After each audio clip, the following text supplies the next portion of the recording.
Women don't care about men's feelings. If you look around the internet, you will discover that this is talked about quite a bit. It's a real problem that guys struggle with. We had a comment on our Clips channel, and a guy had said something like, talking to a woman about your feelings is like being in the desert with an empty water bottle or something. Yeah, it's worse than when you started.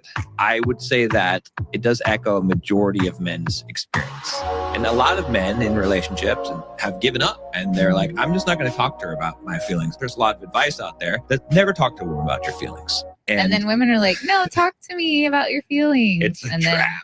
Yeah, and then men, Right. Do it, and it doesn't turn out good. And then they never want to do it. Well, this is all true. But let's keep it real about why this happens, though. Yeah, a lot of men feel like women don't care about their feelings. That's a valid truth in many of their experiences, I guess. But why? But what's the why behind why we don't care about your feelings? Okay, some women aren't trying to be cold. We're not trying to be cold. We're overwhelmed, burned out, or carried our own, or carrying, or we are carrying our own emotional weight without support. So when a man opens up, it's not that I don't care about it. It's that I might not know how to respond, or I'm already emotionally maxed out, or many different things, right? It doesn't make it right, but it explains part of the dynamic. It explains a little bit of why. It's not that your feelings don't matter. It's that in some spaces, there's no room left for your feelings. But here's where the trap feeling comes in. Men talk about. Society tells men to be vulnerable, right? Show emotion and open up.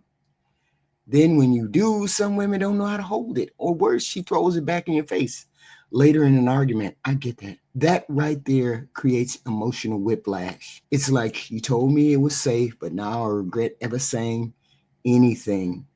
That's not just a breakdown in communication. That's a betrayal of emotional trust, right? And once that happens, it's game over. The man shuts down and now carries silent pain while she might be wondering why he's so distant from her. There are times when women don't care about a man's feelings, true. And it's usually when they've lost respect, checked out emotionally, or never saw him as a person worth holding space for it in the first place. If she consistently interrupts, mocks, downplays what he says, she's not the right one to open up to. And in that case, no, we don't give a damn about your feelings because we've already detached. That's a hard truth. But it doesn't mean men shouldn't be vulnerable, It means they have to be very careful about who they open up to, and women need to be honest about whether they're ready to handle emotion or whether they're ready to handle that kind of emotional depth.